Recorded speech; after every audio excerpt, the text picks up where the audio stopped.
دیگر سوال، من مردم، خب بسیار شوق اکتیاری دارم. اسلام چی میگوید با این کسب؟ اکو اینم یک استعداده برادر عزیز. همین اکتیاری هم خودش یک استعداده. ولی شما بینین بسیاری نوارهایی هستند که مقصد اکتیارهای ما هنرمند گفتگی، اکتیارش همین هنرمندان. هنرمندان ما در همون نقش ها عجیب مثال میبازند. مثال نقش پدر، نقش مادر.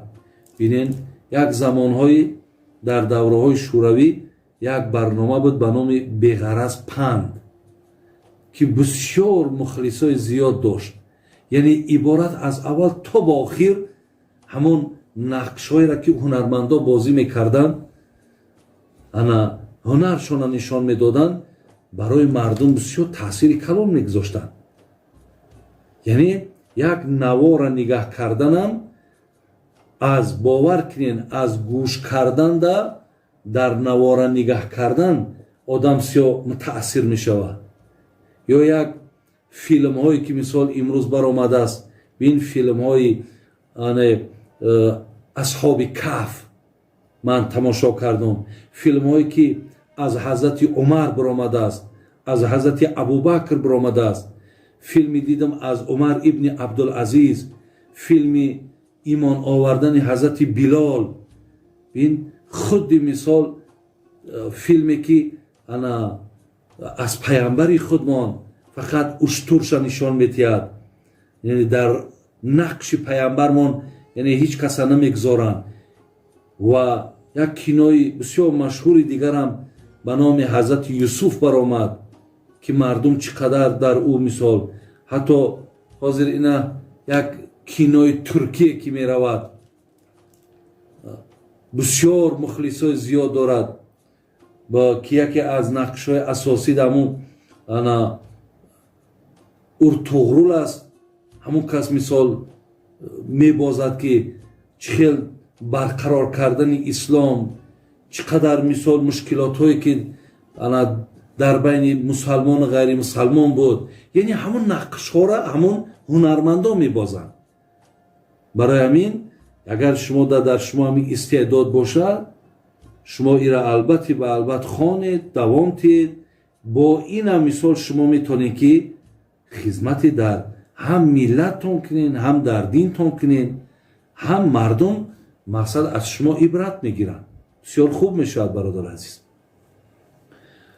خب سوال دیگری که آمده است، یتیمی که در طفلی عذاب بسیار میکشد و وقتی با بلاغت رسد ناخواست گناه کند و هر روز استغفار بی‌اس کند، آیا گناهش بخشیده می شود؟ برادر عزیز و گرامی، نه تنها یتیم، هر کسی نباشد وقتی یک گناهی در مرتکب شید، یک گناهی در مقصد دست زد، بعد این گناه رو به سوی خدا بیارد و بگد الله مهربان حقیقتا من از همین گناه کردگیم پشیمان شدم، خدای مهربان گناه ما ببخش.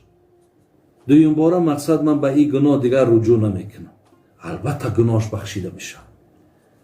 برادرها خواهرای عزیز، کدامید که تا همین روز، تا زمانی که صدای مرا میشنوید، به هر گناهی که تو اگر آلوده بودی همین یک لحظه نشین و به طرف الله طلب استغفار کن، استغفرالله بگو، یا بگو که خدای توبه کردم، خدای ببخشم، خدایا مقصد حقیقت تا امروز من چی گناهایی نبود که نکرده باشم، مرا ببخش. الله تو را میبخشد.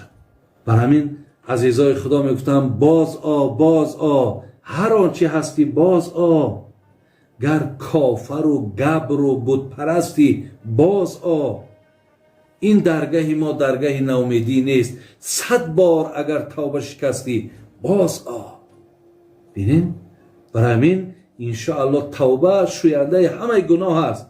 تا امروز عرق نوشیدی، زناکاری کردی، تا امروز مقصد چی کاری نکرده باشی، و سوی الله بگرد. همه اون گناهایی که تا امروز کرده بودی همش به نیکی مبدل میشه.